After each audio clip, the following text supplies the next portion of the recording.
Assalamu alaikum wa rahmatullahi. ‘Yan uwa mu barka da yau dai, barkan ku da dama ya ibada dai. Wannan bidiyo da zamu yi shine zamu yi bayani yanda mutum zai tsaya ya saurari bokal ɗin da zai tura ma abokin shi ko masoyin shi ko dai wani hakan ga. Kafin ka tura mai bokal ya tafi sai ka saurare shi sa'annan bokal ɗin ya tafi. Zamu nuna hanya uku yadda mutum zai saurari irin wannan lamarin.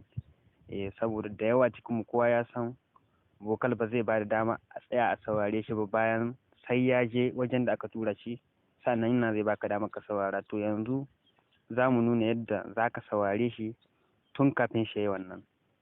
Sai ku biyo mu cikin bidiyo, sai ka shiga cikin whatsapp ɗinka kamar wannan whatsapp ɗin mu gashi nan shi, sai mu shige shi kamar haka. Gashi kuna gani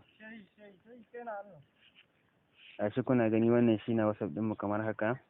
Yanzu idan muna buƙatar mu tura bokal ya zamu yi, gashi kuna gani.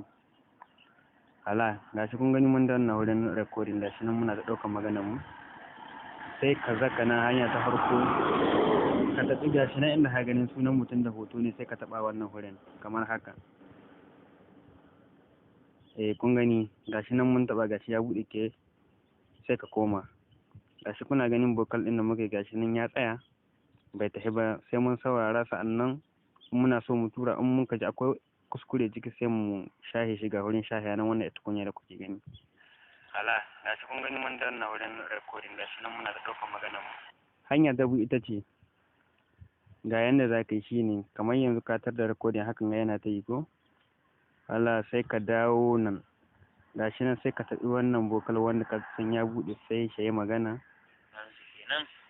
Kun gani gashi nan shi wannan ya tsaya gashi nan kuna gani ka tar da recording hakan ga. Sai ka shahe shi. Hanya kuma ta uku ita ce wannan, da zaran ka taɓa bokal hakan ga wannan abin recording ɗin kuna yi, sai ka dawo nan ka yi minimizing gashi nan wannan na ƙasan ɗin gashi nan.